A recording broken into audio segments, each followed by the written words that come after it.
Muy buenas noches, amados amigos y hermanos presentes aquí en Goiânia, Goiás, Brasil. Es para mí un privilegio grande estar con ustedes en esta ocasión para compartir unos momentos de compañerismo alrededor de la palabra de Dios y ver su programa correspondiente a este tiempo final, bajo el tema que corresponde esta noche, el mensaje del Evangelio del Reino en el día postrero, para lo cual quiero leer en la Escritura de San Juan, capítulo 6,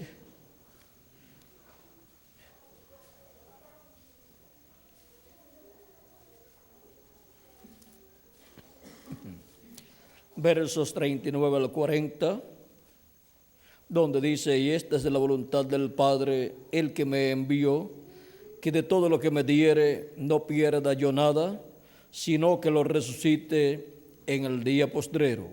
Y esta es la voluntad del que me ha enviado, que todo aquel que ve al Hijo y cree en Él, tenga vida eterna. Y yo le resucitaré en el día postrero. Y en Apocalipsis, capítulo, vamos a ver aquí,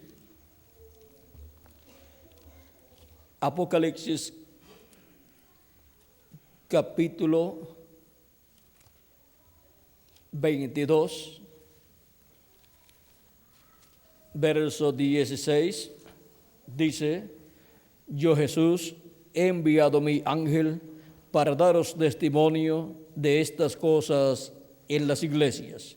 Yo soy la raíz y el linaje de David, la estrella resplandeciente de la mañana. Y el Espíritu y la esposa dicen: ven. Y el que oye, diga: ven. Y el que tiene sed, venga.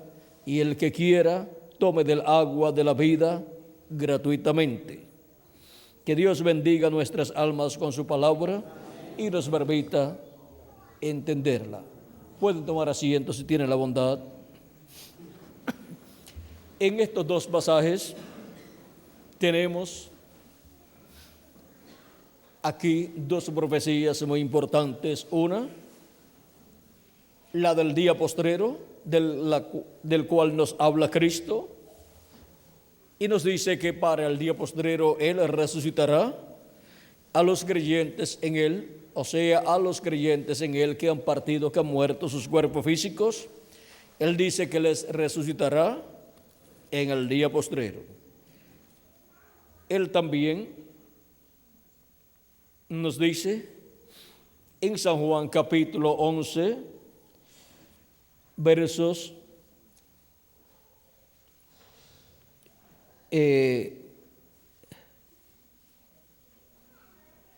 capítulo 11, versos 21 en adelante, dice: y Marta dijo a Jesús: Señor, si hubieses estado aquí, mi hermano no habría muerto.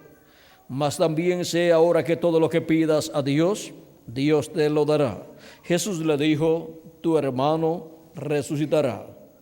Marta le dijo: yo sé que resucitará en la resurrección en el día postrero.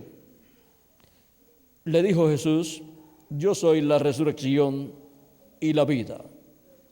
El que cree en mí, aunque esté muerto, vivirá. Y todo aquel que vive y cree en mí, no morirá eternamente. ¿Crees esto? Le dijo Marta: sí, Señor. Yo he creído que tú eres el Cristo, el Hijo de Dios, que has venido al mundo.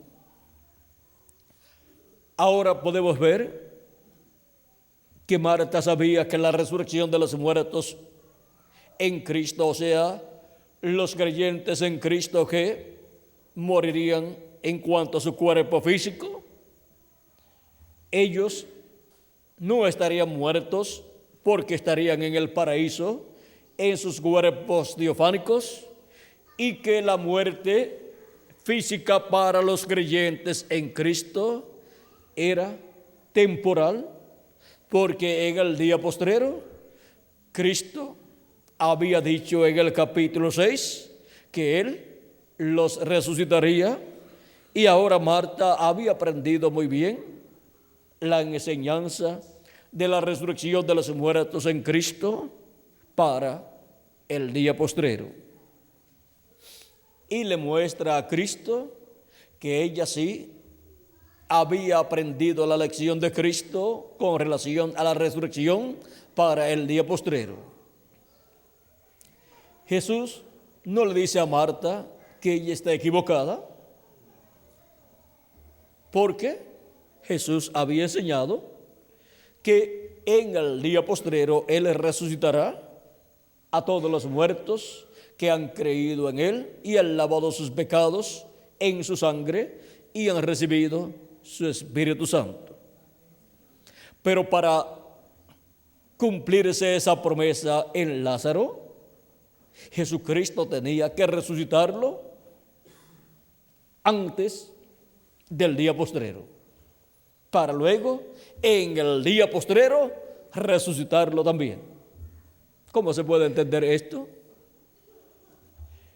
Encontramos que para la resurrección del día postrero de los creyentes en Jesús, toda persona tiene que haber creído en Cristo como su Salvador, haber lavado sus pecados en la sangre de Cristo y haber recibido su Espíritu Santo, y por consiguiente haber nacido de nuevo en el cuerpo místico de Cristo. Y mientras Jesús estuvo sobre la tierra predicando, ninguno de los creyentes en Jesús había nacido de nuevo. Cristo enseñó que si Él no se iba, el Consolador, el Espíritu Santo, no podía venir a ellos. Y si no podía venir a ellos, entonces no podía efectuarse el nuevo nacimiento del cual Cristo le habló a Nicodemo, que era necesario nacer de nuevo para poder ver el reino de los cielos. Y cuando Nicodemo se interesó en el reino de los cielos o reino de Dios, y le preguntó cómo era el nuevo nacimiento, si era entrando en el vientre de su madre y nacer, siendo que ya Nicodemo estaba avanzado en edad, y si Nicodemo diciéndole, ¿cómo puede hacerse esto? ¿Puede el hombre acaso, siendo ya viejo, entrar en el vientre de su madre y nacer? Y si Nicodemo pregunta acerca de un hombre ya viejo, es porque él era esa persona. Si no preguntaba, ¿cómo puede hacerse esto? ¿Puede acaso un joven entrar en el vientre de su madre y nacer de nuevo? Pero como ya tenía bastante edad, y para ser un miembro del Sanedrín, pues había estudiado bastante, y eso toma bastantes años para muchas personas.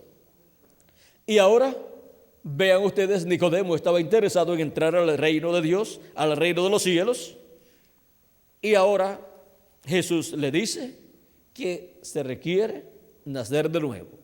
Nicodemo se interesa en entrar al reino de los cielos y le pregunta cómo puede hacerse esto de lo cual Cristo le está hablando.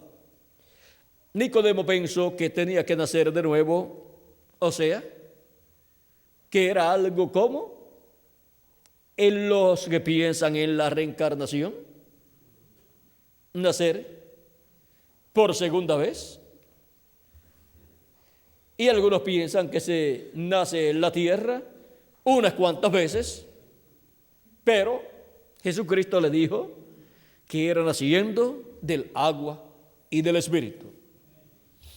Y ese nuevo nacimiento ni papá ni mamá lo podían efectuar.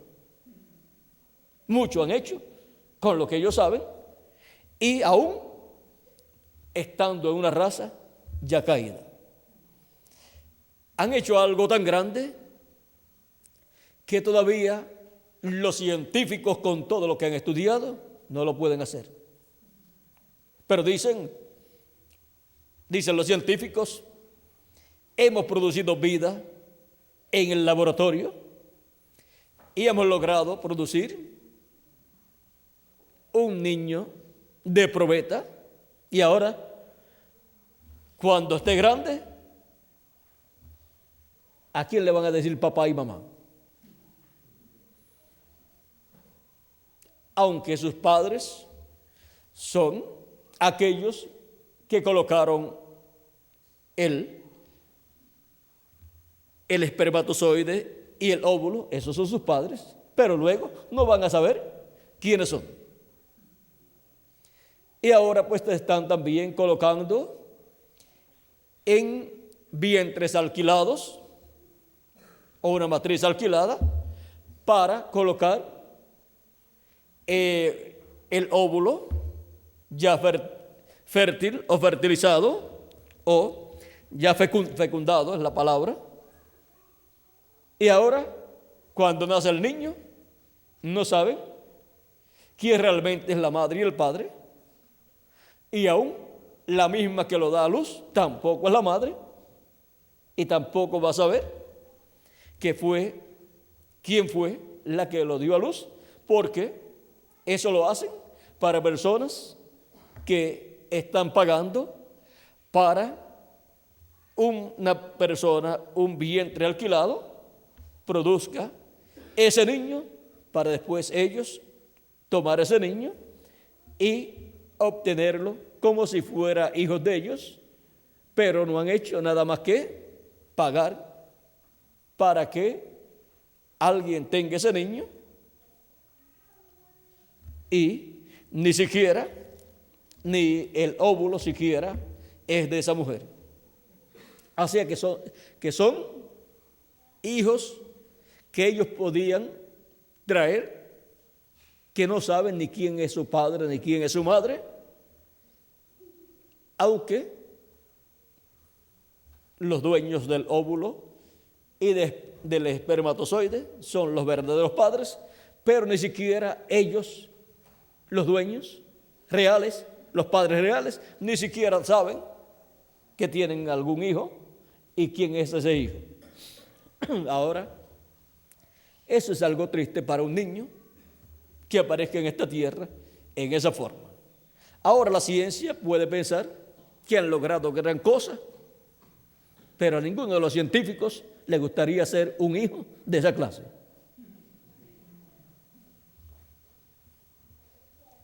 Ahora pueden decir, hemos logrado producir vida. Pues no han logrado ni siquiera la mitad de lo que han logrado nuestros padres terrenales, que no son científicos. Y ahora vean, ellos dicen, no, hemos logrado producir vida en laboratorio y luego también en vientres alquilados. Pero vean ustedes que usaron la materia prima, no la pudieron crear ellos. Tuvieron que usar la materia prima que usan nuestros padres. Así es que no hicieron nada. Solamente canalizaron todo y no pudieron darle lo que nuestros padres nos han dado a nosotros: amor, cariño y todas las demás cosas que nos dan nuestros padres. Ser un niño de laboratorio o de vientre alquilado es un niño sin amor de padre y sin amor de madre. Y eso debe ser lo más triste para un niño que aparezca en esa forma. Y cuando crezca, más terrible todavía. Y cuando sea un anciano, más terrible todavía. Ahora, vean ustedes lo que la ciencia ha logrado, pero lo grande que piensa que ha logrado es algo que produce tristeza y dolor para aquellos, para quienes lo han logrado y para aquellos que han sido el producto de ese logro. Ahora, por un medio del nuevo nacimiento, Dios logra, por creación divina, traer hijos e hijas de Dios manifestados en la sexta dimensión, o sea, en la dimensión de la palabra. Así como trajo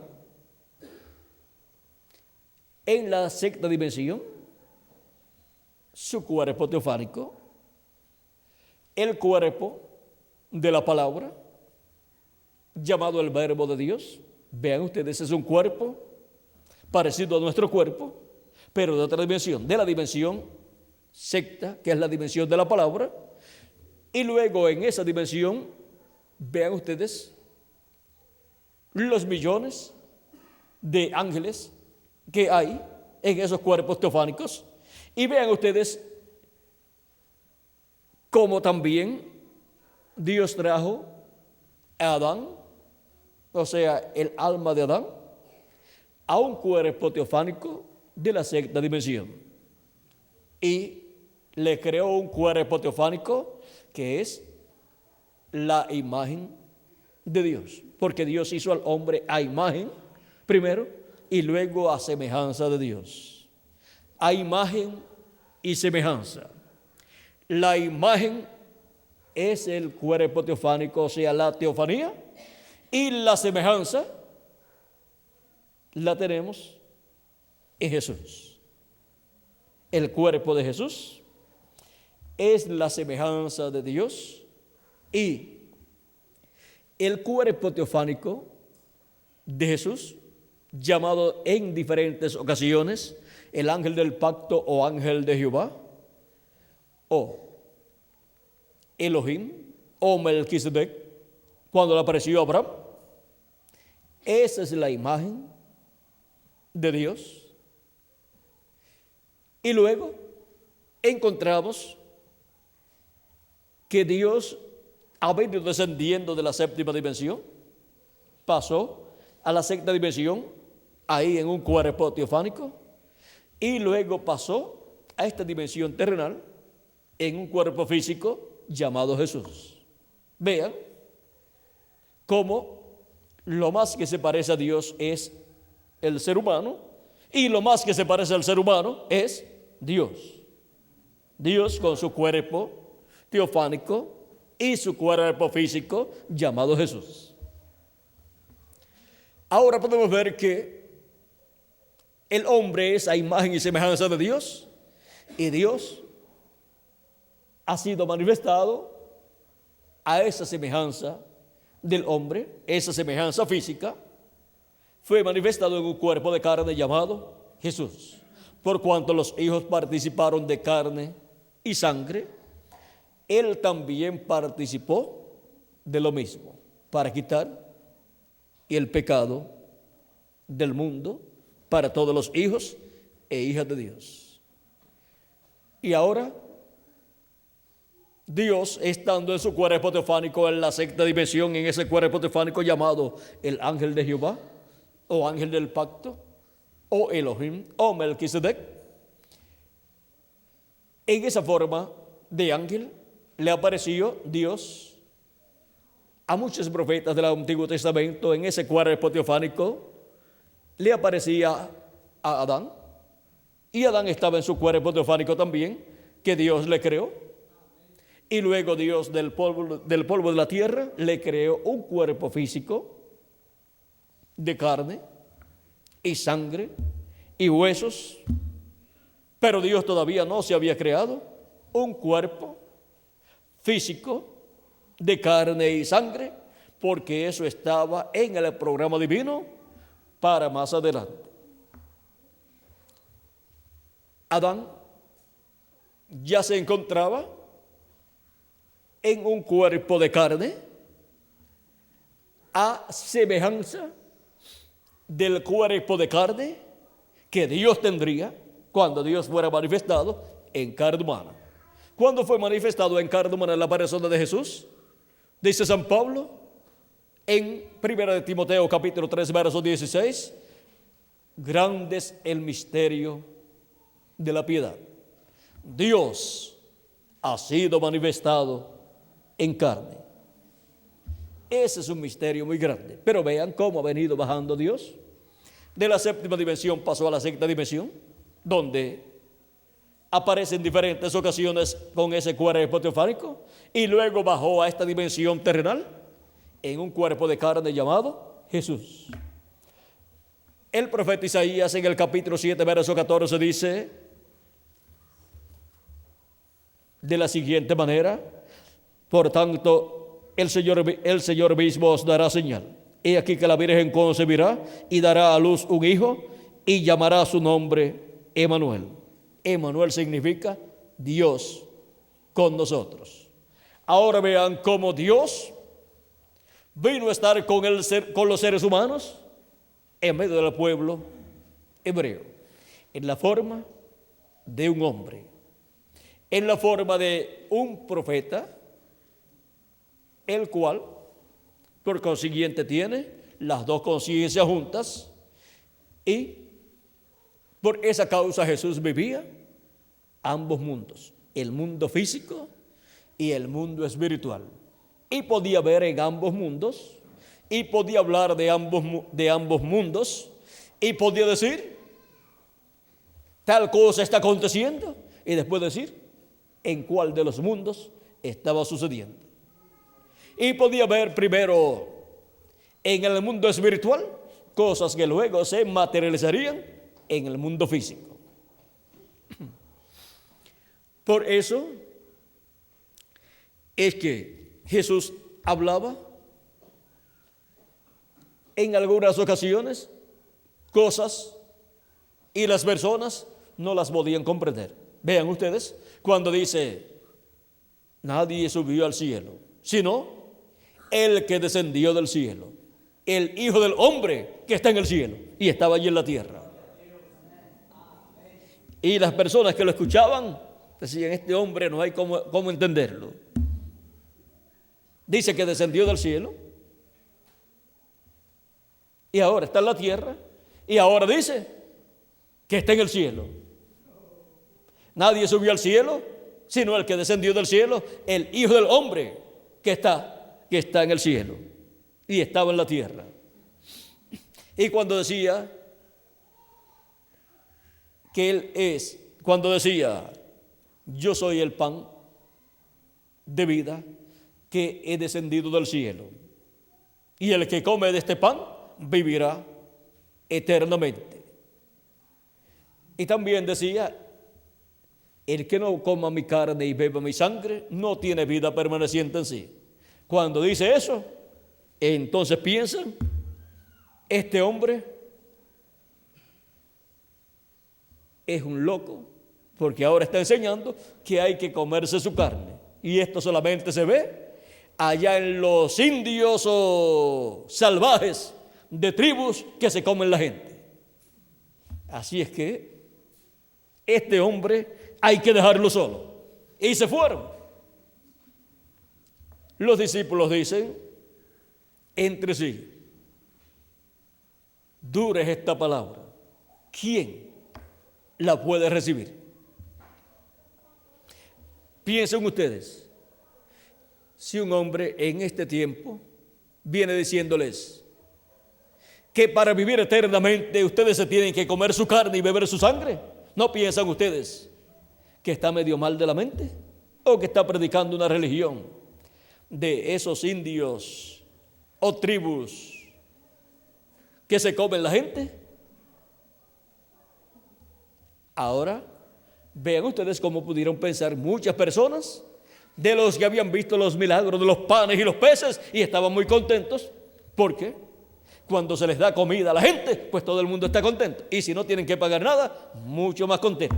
Y si es en una hora en que todos tienen hambre, pues mucho más contentos se ponen.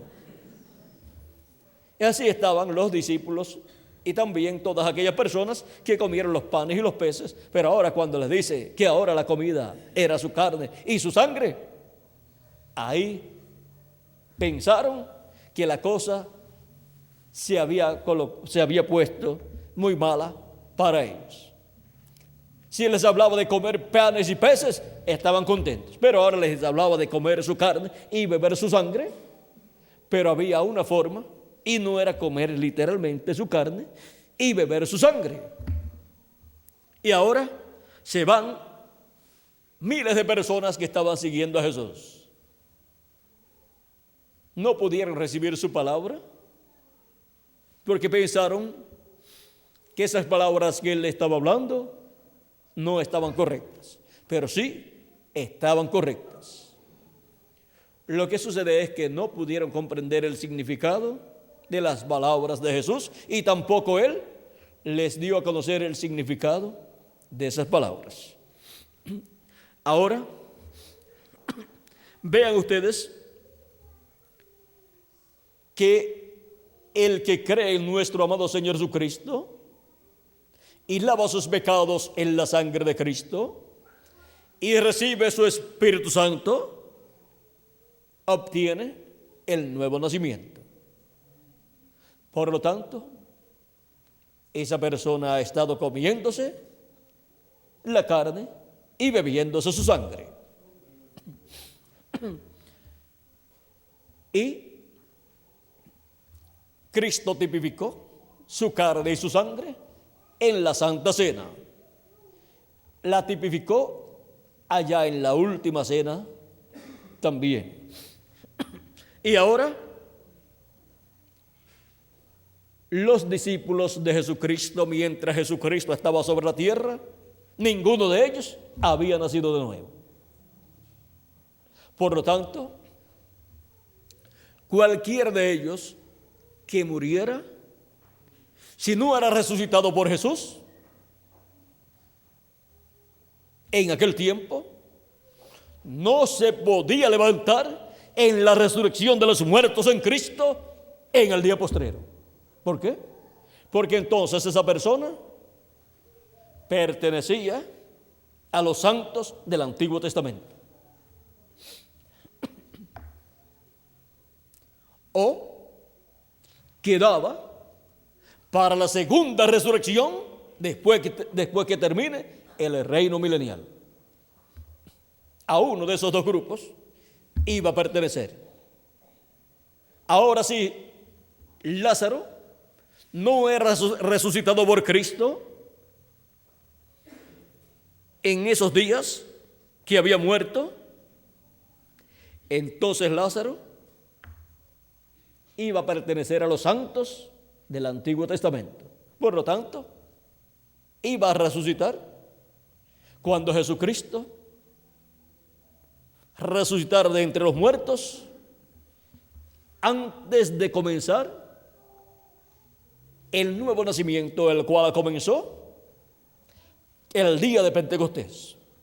Así es que iba a resucitar con Abraham, Isaac, con todos ellos cuando Cristo resucitó, porque cuando Cristo resucitó, resucitaron con él muchos de los santos del Antiguo Testamento. Nos dice San Mateo capítulo 27,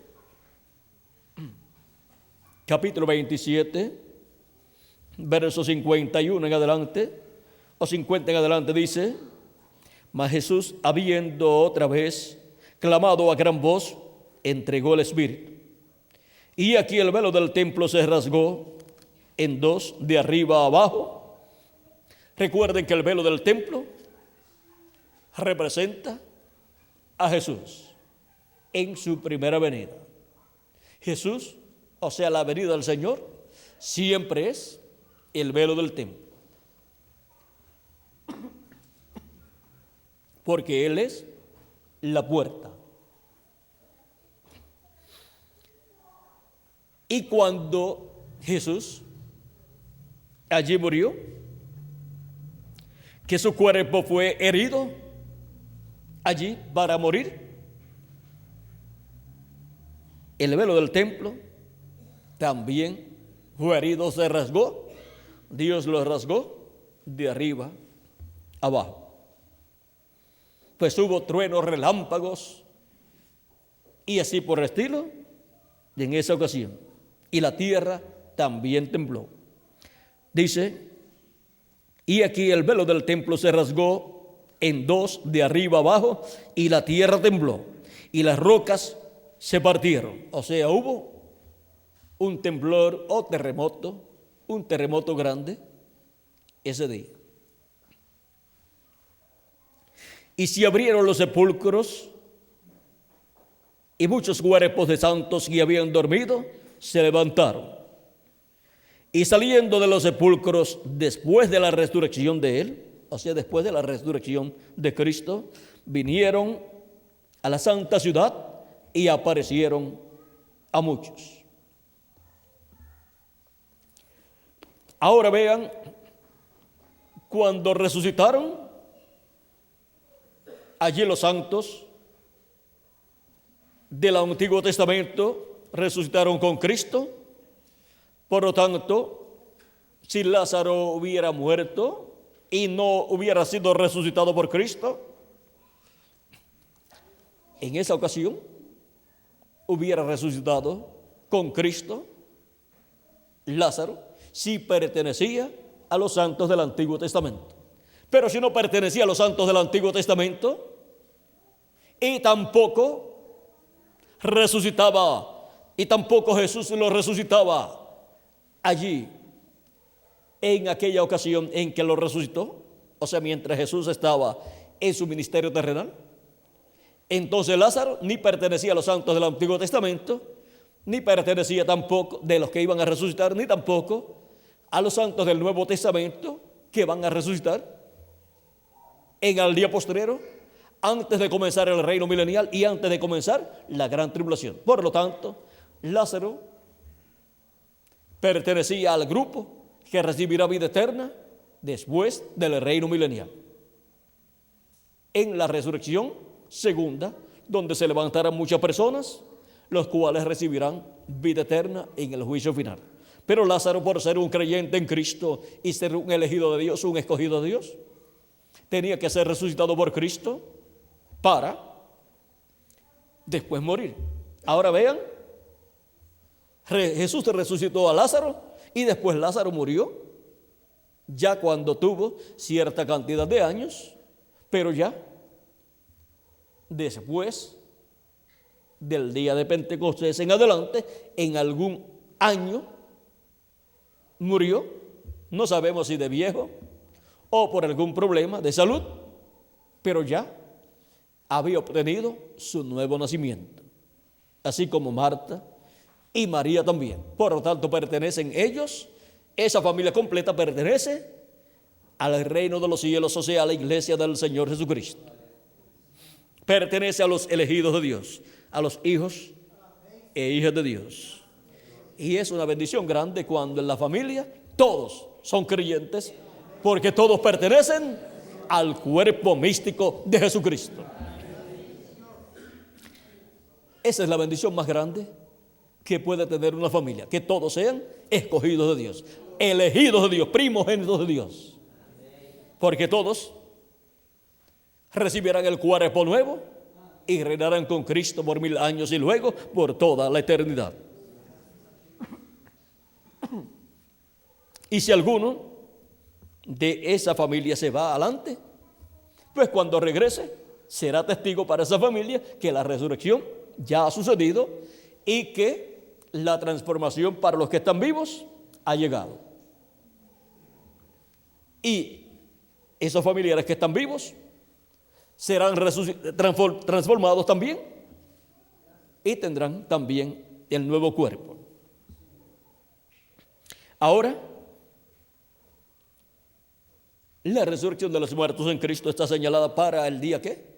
Postrero, que es el séptimo milenio, porque un día delante del Señor es como 1000 años y 1000 años como un día. Así es que lo que había enseñado Jesús en el capítulo 6, de que en el día postrero Él los resucitará, o sea, el creyente en Él que haya partido, y a los vivos nos transformará como dice San Pablo en Primera de Tesalonicenses capítulo 4, verso 13 al 17, y Primera de Corintios capítulo 15, versos 49 al 55. Y también en Apocalipsis nos habla de la resurrección en el capítulo 20, verso 4 al 6. Esa primera resurrección para los muertos en Cristo, y para nosotros los que vivimos será la transformación de nuestros cuerpos, si nuestros cuerpos todavía están vivos, cuando ocurra la resurrección de los muertos en Cristo. Entonces, no tendrán que morir nuestros cuerpos, sino ser transformados. Ahora, vean lo que dice el precursor de la segunda venida de Cristo en la página 373 del libro de los sellos. En español dice: reconocemos que nos queda poco tiempo.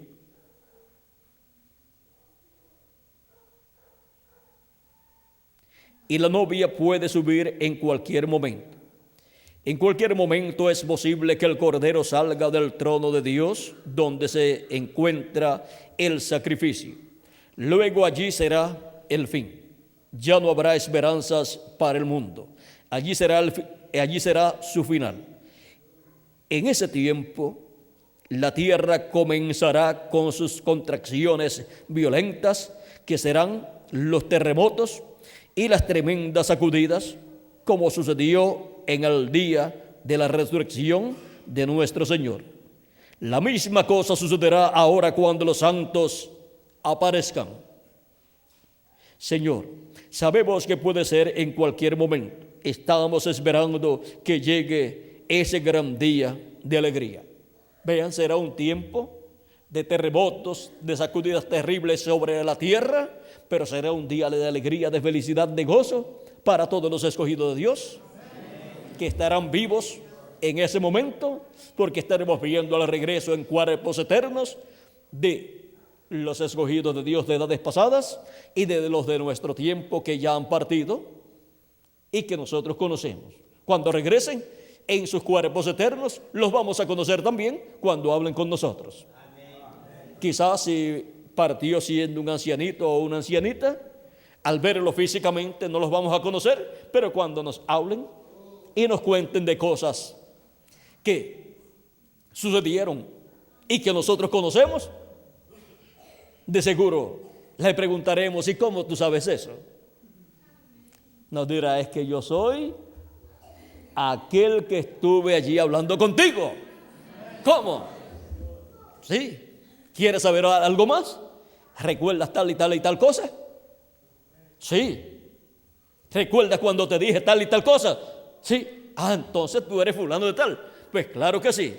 Pero es que cuando aquello sucedió, era un ancianito el que estaba hablando conmigo. Pero no recuerdas la enseñanza de la Escritura, que dice que cuando los muertos en Cristo regresen, serán cuerpos eternos y jovencitos. Pues se está cumpliendo esa promesa. Estoy regresando, pero no voy a regresar en el mismo cuerpo viejo aquel, porque me vuelvo a morir. He regresado en un cuerpo eterno para continuar viviendo por toda la eternidad, para estar en el milenio, para ir a la cena de la boda del Cordero. No me voy a ir con el cuerpo viejo. Allí no me van a querer con un cuerpo viejo de carne, sino con un cuerpo nuevo, porque todos los que estarán allí estarán en cuerpos nuevos, en cuerpos eternos. Y al ver esto y al saber estas cosas, ese será el momento también para la transformación de los escogidos de Dios. A medida que van siendo vistos los muertos en Cristo resucitados, vamos siendo nosotros transformados. Ahora, vean ustedes, para ese tiempo, dice que como sucedió en la resurrección de Cristo, vean ustedes, la tierra se estremeció, un terremoto, hubo un estremecimiento grande y todas estas cosas, eso también estará repitiéndose en este tiempo final. Por eso tenemos que tener nuestras vidas arregladas con Dios, estar preparados, esperando ese gran momento para nuestra transformación. para que cuando ocurra ese estremecimiento, dice, vamos a ver cómo dice, en cualquier momento es posible que el Cordero salga del trono de Dios, donde se encuentra el sacrificio. Luego allí será el fin. Ya no habrá esperanzas para el mundo. Allí será su final. En ese tiempo, la tierra comenzará con sus contracciones violentas, que serán los terremotos y las tremendas sacudidas, como sucedió en el día de la resurrección de nuestro Señor. La misma cosa sucederá ahora cuando los santos aparezcan. Vean ustedes lo que estará sucediendo en esos días. Así es que la humanidad estará bastante confundida con esos terremotos y sacudidas, pero los escogidos estarán gozosos de alegría, dándole la bienvenida a los santos que vienen en cuerpos eternos, vienen del paraíso, tomando sus cuerpos eternos aquí en la tierra y apareciéndonos a nosotros para compartir con nosotros de 30 a 40 días aquí en la tierra, y después nos iremos todos juntos, ya con cuerpos eternos todos, nos iremos a la gran fiesta de las bodas del Cordero en el cielo. Todas estas cosas están prometidas para ser cumplidas, ¿cuándo? En el día postrero, que es el séptimo milenio. Y para el día postrero al séptimo milenio, el mensaje que se predica es el mensaje del Evangelio del Reino. Ese es el mensaje que estará predicando Moisés y Elías también para los 144,000 hebreos.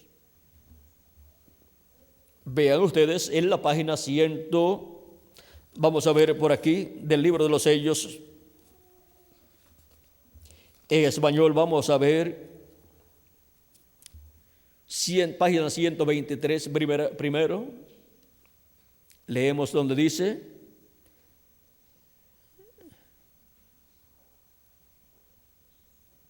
vendrá el Mesías y será quitada su vida en sacrificio a la mitad de la semana, o sea, a la mitad de la semana 70, lo cual ya se cumplió con la primera venida de Cristo, y a la mitad de la semana 70, conforme a la profecía de Daniel, fue quitada la vida al Mesías. En el capítulo 9, verso 24 del libro de Daniel se encuentra esto: la profecía de la semana número 70, y a la mitad de esa semana la vida del Mesías sería quitada, lo cual ya se cumplió. Entonces todavía quedan 3 años y medio para la enseñanza mesiánica entre los judíos. Enseñanza mesiánica es la enseñanza de la venida del Señor. Dios no trata con los gentiles y los judíos al mismo tiempo. Él lidia con Israel como una nación, pero con los gentiles lidia individualmente, o sea, trata individualmente. Él no ha llamado a los gentiles para ser su novia, sino que llamó un pueblo de entre los gentiles, O sea que Él no llamó a los gentiles, o sea, a las naciones gentiles, para que sean su iglesia, sino que Él lo que ha estado haciendo es llamando gente de entre las naciones gentiles, o sea, individuos, para colocarlos en su cuerpo físico, en su cuerpo espiritual de creyentes en su iglesia. Ha estado llamando de entre los gentiles gente para ser la novia del Señor Jesucristo.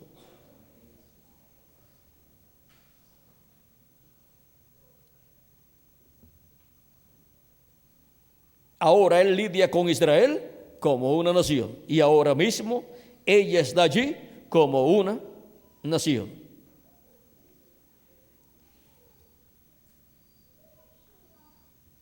Y en la página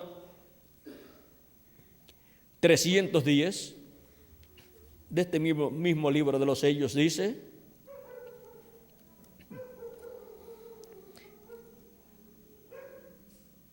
ellos preguntaron: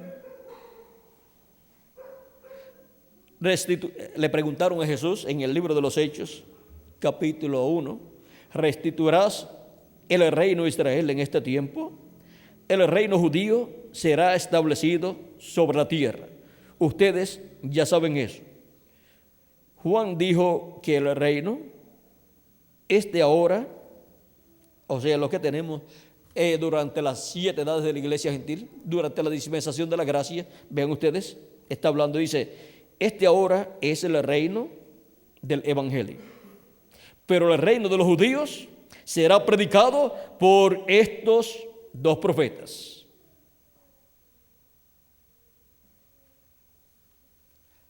Ahora podemos ver quién predica al pueblo hebreo el reino para el pueblo hebreo. Es Moisés y Elías, o sea, los 2 olivos. Ellos le predicarán el reino.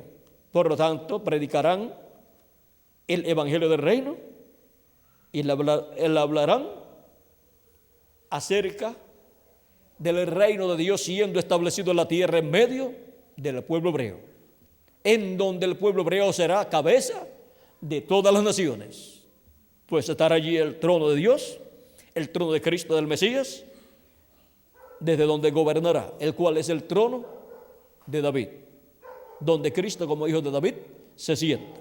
En la página 351 del libro de los sellos, en español dice, en este 6º sello es cuando Israel recibe el mensaje del reino.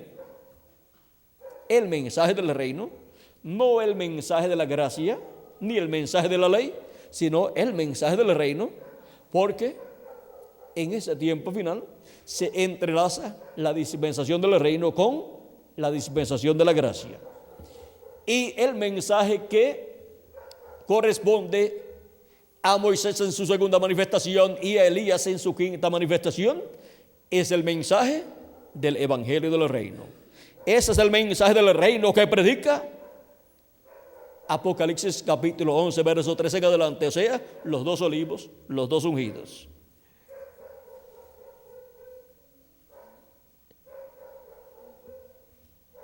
En este 6º sello es cuando Israel recibe el mensaje del reino por medio de los profetas de Apocalipsis 11. Recuerden, Israel es una nación, un pueblo. Ellos son los siervos de Dios. Y los miembros de la iglesia de Jesucristo, ¿qué son? Son los hijos e hijas de Dios. ¿Qué es mayor delante de Dios? ¿Un siervo o un hijo? Un hijo es mayor que un siervo delante de Dios.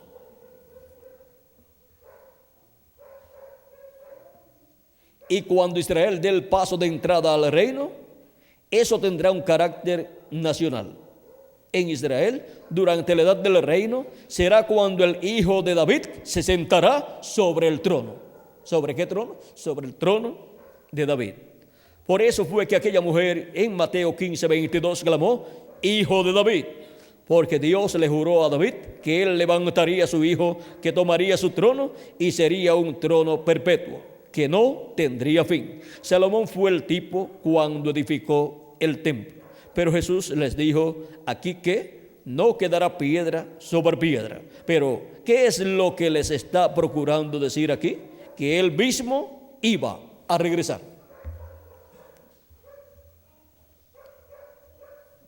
¿Cuándo vas a regresar? Él les respondió, estas cosas acontecerán antes de mi regreso. Y aquí estamos viendo estas cosas. Entonces, en el tiempo del 6º sello se desarrolla la gran tribulación. Recuerden, cuando el reino es establecido sobre la tierra durante el tiempo del milenio. Israel es una nación.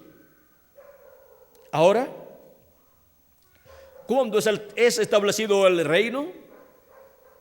Dice durante el tiempo del milenio.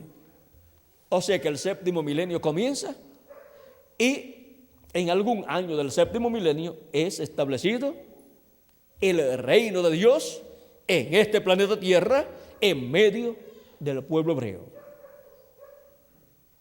Luego que pase la gran tribulación, Cristo estará sentado en el trono de David reinando sobre el pueblo hebreo y sobre todas las naciones. Ahora, el séptimo milenio o el milenio es el día postrero. Si le añadimos al calendario los años de atraso que tiene, pues ya estamos en el séptimo milenio.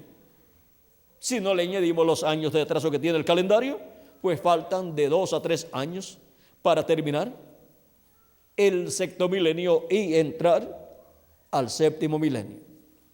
Ahora, el mensaje correspondiente al séptimo milenio es el mensaje del reino, el evangelio del reino, el cual gira alrededor de la segunda venida de Cristo como el león de la tribu de Judá, como rey de reyes y señor de señores en su obra de reclamo, como hijo del hombre e hijo de David, para sentarse en el trono de David. Y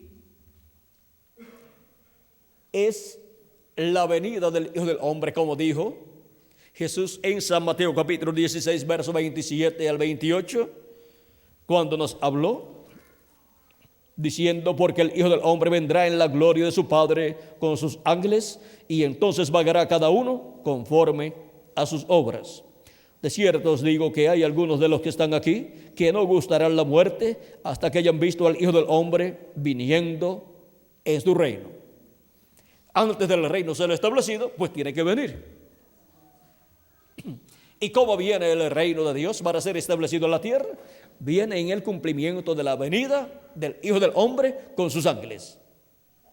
Por eso en el monte de la transfiguración, en San Mateo capítulo 17, verso 1 al 7, Cristo estuvo mostrándole allí la venida del Hijo del Hombre con sus ángeles, viniendo en su reino, y allí está en miniatura todo lo que estará materializado en la venida del reino de Dios con el Hijo del Hombre y sus ángeles. Todo ahí está colocado para ser cumplido en el día postrero. Por eso es que ahí en el monte de la transfiguración aparece Cristo con su rostro como el sol, porque el profeta Malaquías y otros profetas hablando, como en los Salmos, hablando de la venida del Señor, dijeron: a los que temen mi nombre nacerá el sol de justicia, y en sus alas traerá salvación. El sol literal no tiene alas, pero literal es severo. Cristo, que es el sol de justicia, tiene sus alas poderosas, que son los ministerios de Moisés y Elías. Son los ángeles del Hijo del Hombre, y por eso aparecieron a cada lado del Señor, como aparecen las dos alas de un águila, una a cada lado. Aparecieron allí a cada lado del águila poderosa Jesucristo. Aparecieron Moisés y Elías, las dos poderosas alas del águila mayor de Jesucristo en su segunda venida. Y su rostro allí resplandeció como el sol, porque su venida es como Rey de reyes y Señor de señores. El sol es el astro rey, y Jesucristo es el sol de justicia, y es el Rey de reyes y Señor de señores.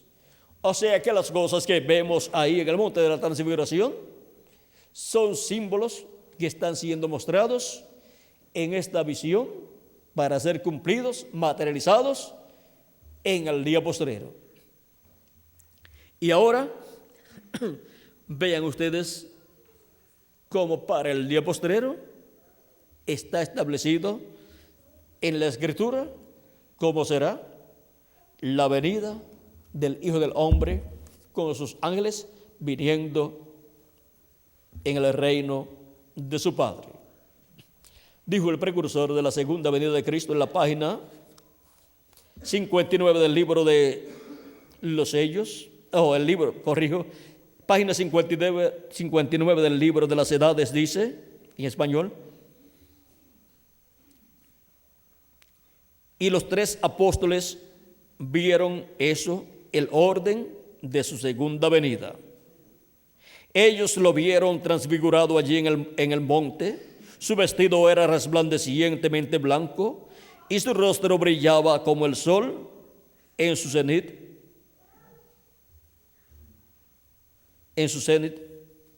Y cuando él apareció, allí estaban Moisés y Elías,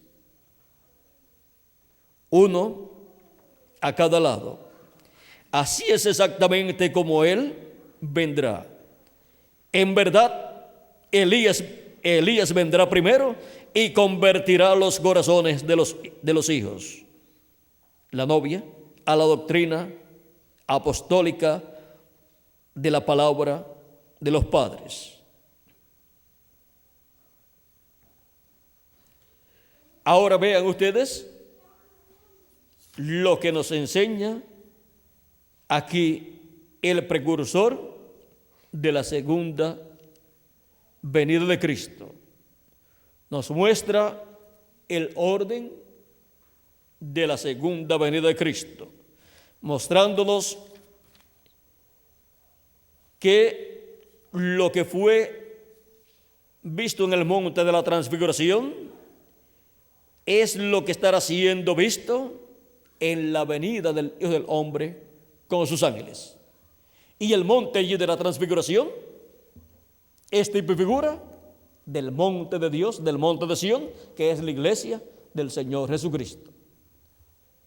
En ese monte es que será vista la visión del monte de la transfiguración cumplida. Ahí es donde Él, en el día postrero, cumple lo que fue mostrado en la visión del monte de la transfiguración. O sea, aquello fue una visión. Por eso dijo a sus discípulos, luego, en el mismo capítulo 17, no digan a nadie la visión, hasta que el Hijo del Hombre haya resucitado de los muertos. Dice, cuando descendieron del monte, Jesús les mandó diciendo, no digáis a nadie la visión, hasta que el Hijo del Hombre resucite de los muertos. Ahora podemos ver ahí el orden de su venida. En la venida del reino de Dios tiene que estar el Hijo del Hombre con su rostro como el sol, o sea, tiene que estar como Rey de reyes y Señor de señores, Cristo, y tienen que estar Moisés y Elías. Y ahora, Moisés y Elías. ¿Qué será Elías en el día postrero como el quinto Elías, el cual es uno de los dos olivos? En la página 399 del libro de los sellos en español le preguntan a nuestro hermano Branham, en la pregunta número 11, acerca del quinto Elías. Y le preguntan, el Elías que viene a predicar a los judíos, ¿es el verdadero Elías que estuvo en los días de Acab o será solamente el espíritu de Elías en otro hombre? La contestación fue, yo he pensado que será un hombre de este tiempo ungido con ese espíritu. ¿Un hombre de qué tiempo?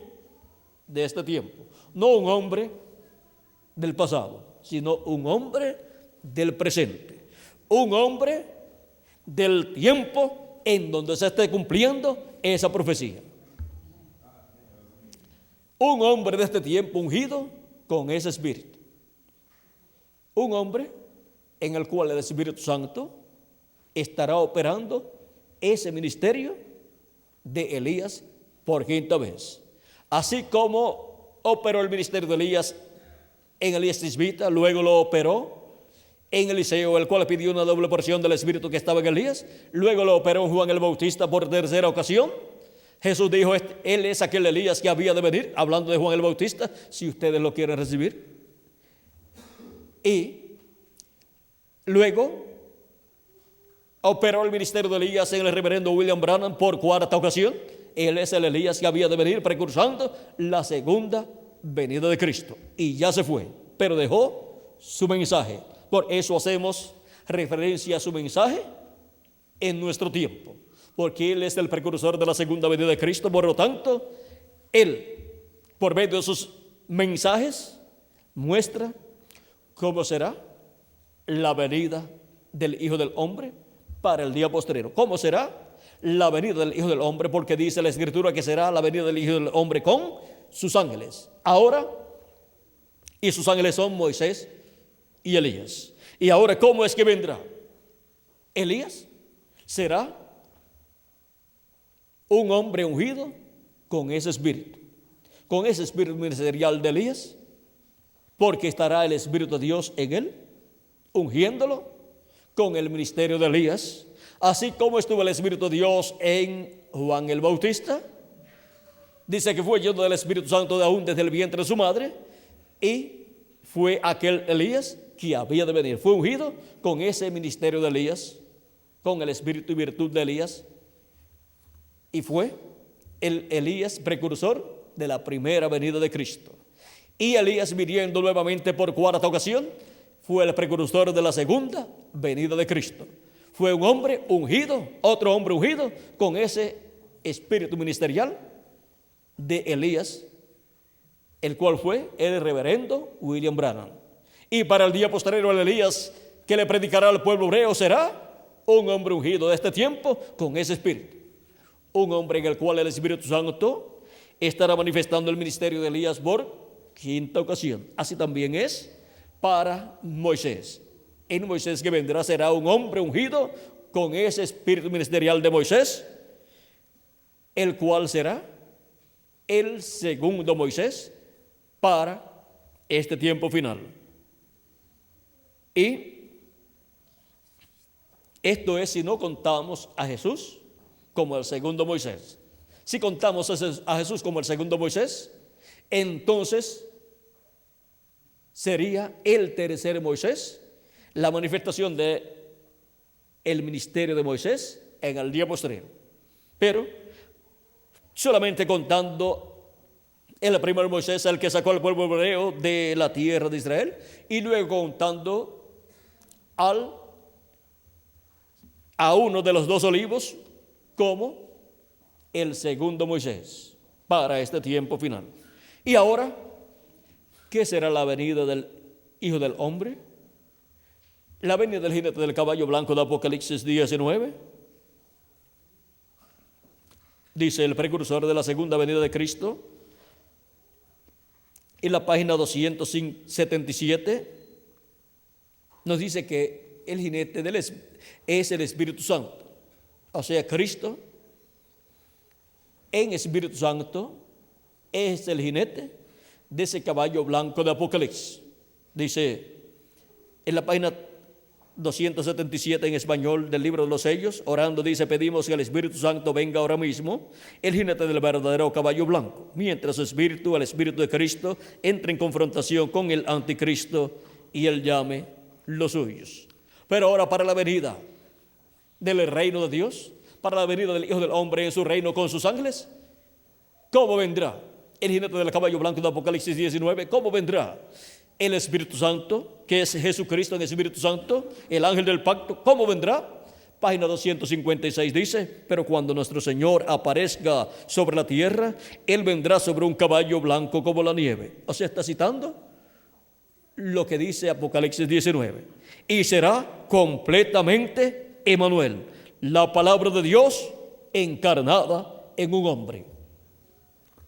Eso es la venida del jinete del caballo blanco de Apocalipsis 19. Eso es la venida del Hijo del Hombre.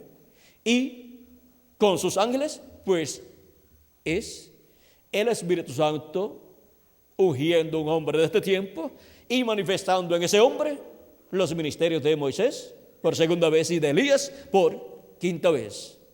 Y ungiendo a ese hombre con el ministerio de Jesús por segunda vez.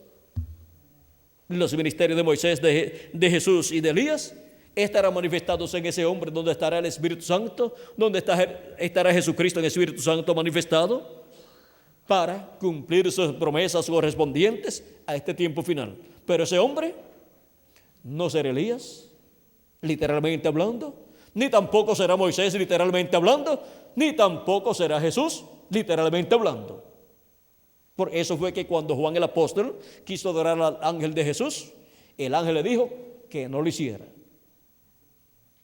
Porque el ángel de Jesucristo es el instrumento de Jesucristo a través del cual Jesucristo en Espíritu Santo se manifiesta y opera estos ministerios de Moisés, de Jesús y de Elías en el día postrero, en este tiempo final en el cual nosotros estamos viviendo.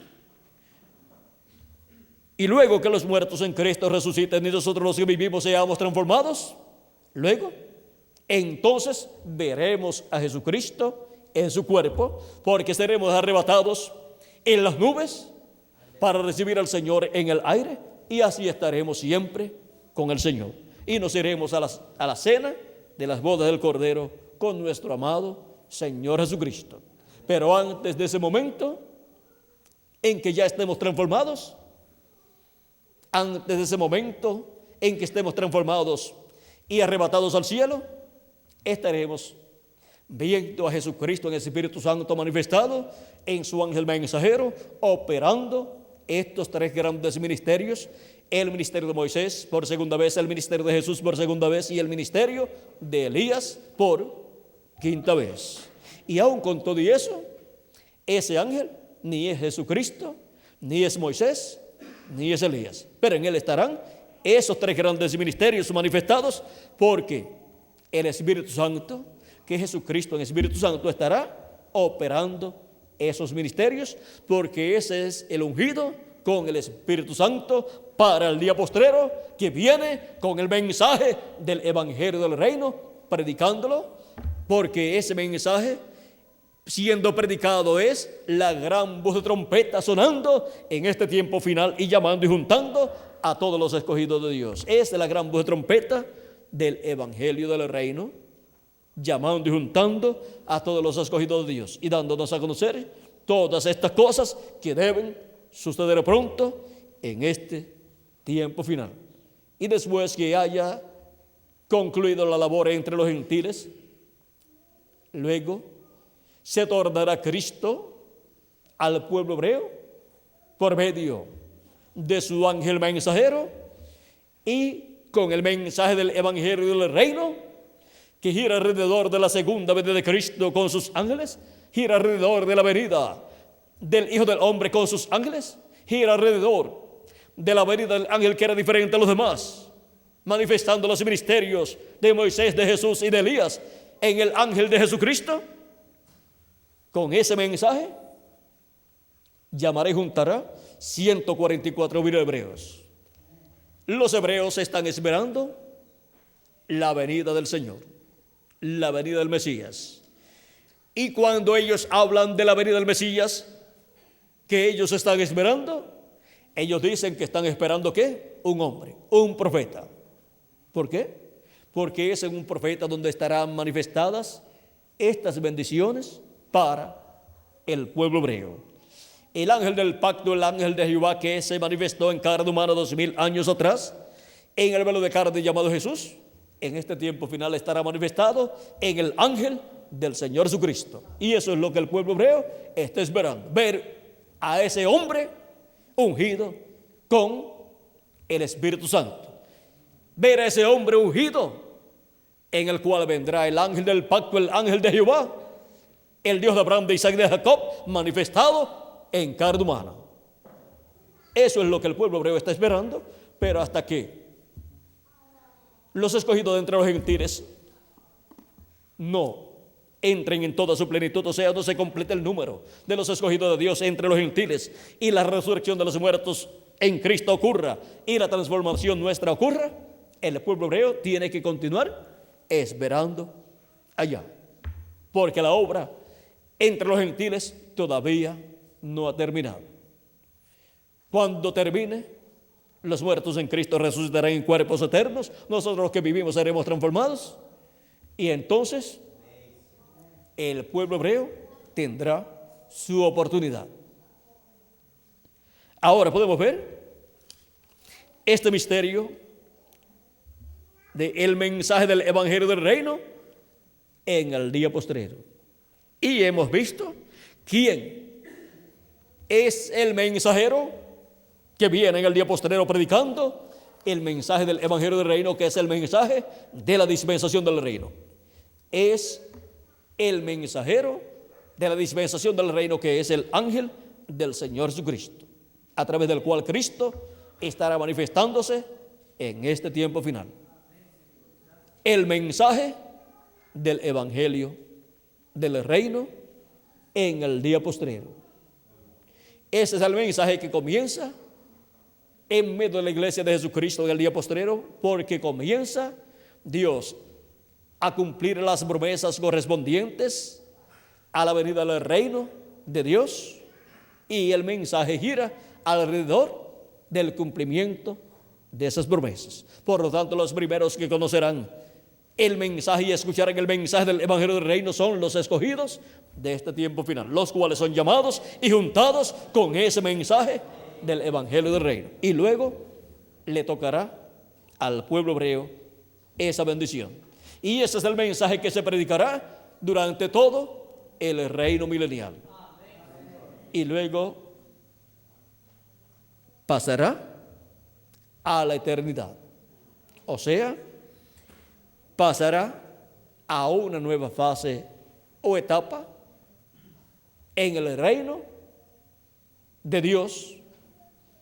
Porque el reino de Dios, que comienza en el milenio, que es establecido en el milenio y gobierna sobre la tierra, el reino de Dios luego continúa para toda la eternidad. Ha sido para mí un privilegio muy grande estar con ustedes, dándoles testimonio del mensaje del Evangelio del Reino en el día postrero. ¿Y dónde están los primeros que escucharían la predicación del Evangelio del Reino en el día postrero? Pues aquí estamos en la América Latina y el Caribe, escuchando la predicación del Evangelio del Reino en el día postrero. Que las bendiciones contenidas en el mensaje del Evangelio del Reino para los escogidos de Dios para este día postrero sean sobre cada uno de ustedes y se materialicen en cada uno de ustedes y en mí también. En el nombre eterno del Señor Jesucristo. Amén y amén. Dios les bendiga y buenas noches.